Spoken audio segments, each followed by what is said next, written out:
Hi everybody, it's Carrie from KDS Insurance Services down in Texas, and I'm posting another video today as a follow-up to my video from the other day. We were talking about remodeling, and I've had a lot of questions in the last couple of days from you guys, which I love. I absolutely love it when you get back in touch with me and ask me questions after I post these videos, because that's how I help you understand the world of insurance. And I understand it because I'm 40 years into this business, but for you as a consumer, I get that it's frustrating and it can be so confusing and it's so expensive. So anything I can do to help you along the way is gravy for me, because I'm helping you understand, which is going to make you a better consumer. So we were talking about remodeling and how important it is for you as a consumer to document everything. And a lot of the questions I got were about real estate market values versus replacement cost. And this is an area that is always a confusion for my clients, always.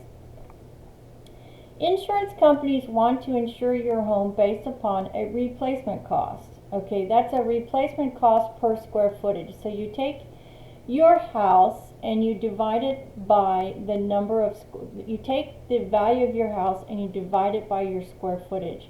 That will give you a cost per square foot. Now, right now the real estate market is completely over the top, right? We know that. We're paying probably 40 to 50% over where we were 3 years ago, 3.5 years ago, 2019. I can just use my own house as an example. My house has almost quadrupled in the value of my house in that time frame. And so our market is saturated because the demand from everybody trying to buy homes is so intense because there's just not enough inventory. And so what happens then is your cost per square foot to buy a home increases. Okay, we also have in that factor goods and services. The biggest one is labor, and then the second one is wood.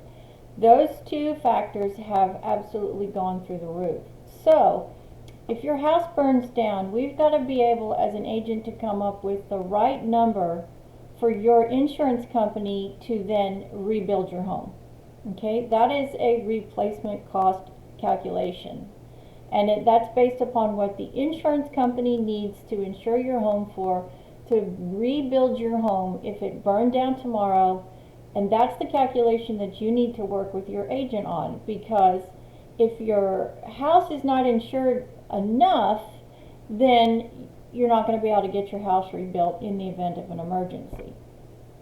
Now, carriers are very, very particular. They are not going to insure your house based upon what your real estate value is. The real estate value is different than the replacement cost.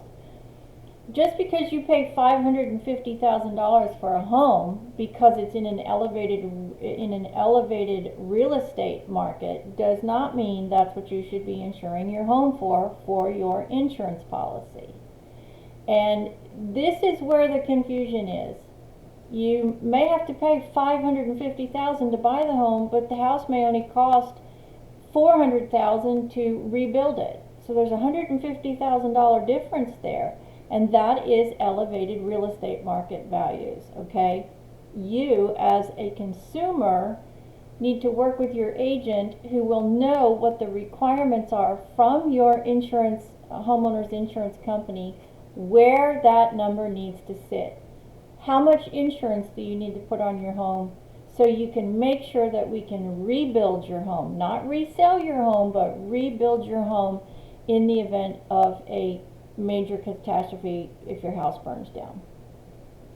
So when you're working with a remodel, it's so important for you to document everything you buy, all of your materials.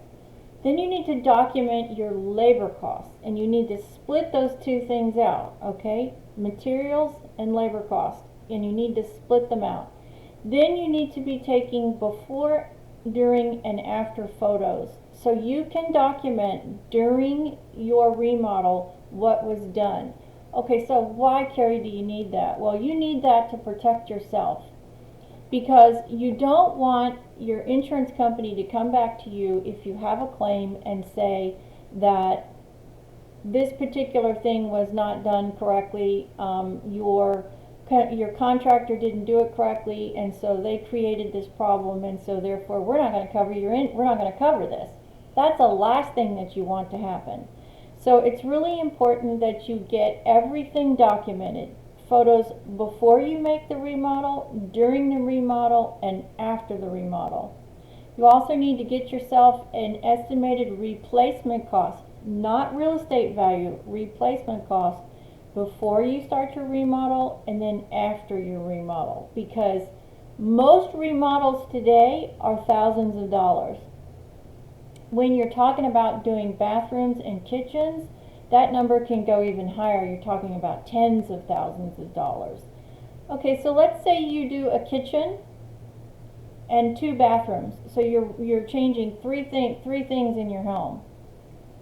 That potentially is a $30,000 swing there. So if you don't have your homeowners correctly covering the new replacement cost value of your home, and it burns down, you're going to be out money, and then you're going to be really unhappy with your insurance agent because you don't have enough home insurance on your property to get your home rebuilt. So this is a really, really important thing that you need to be doing, okay? If you're starting on any remodels, it's so important. First phone call out of the gate is to your agent, so you can talk to your agent about what the current replacement cost calculation is on your home before you start the remodel. Then you need to tell your agent what you're planning to do. You know, what rooms, what materials, what's the end cost going to be for that remodel. And then your agent would then recalculate that replacement cost and make sure to change your insurance policy to reflect the new replacement cost calculations. Now, there are some carriers in the market in Texas here that will not allow you to change your policies midterm.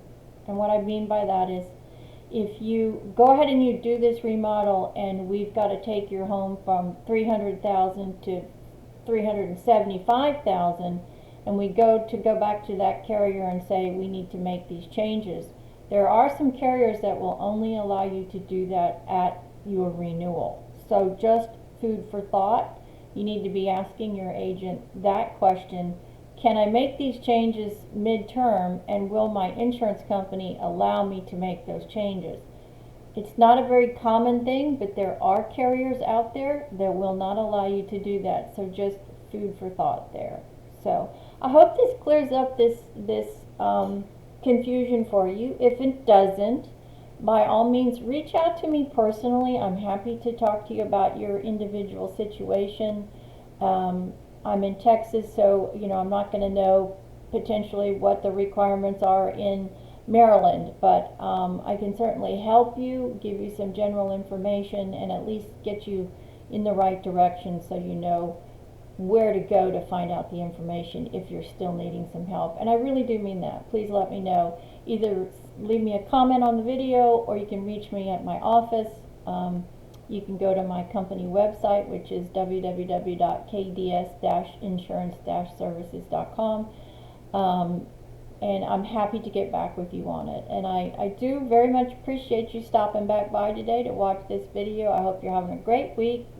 We're almost to the weekend, so I hope the next 2 days are productive. You finish out your week great. And please, if you don't mind, like and subscribe. Leave me a comment, and don't forget, make sure you hit that bell so you know the next time I post a video.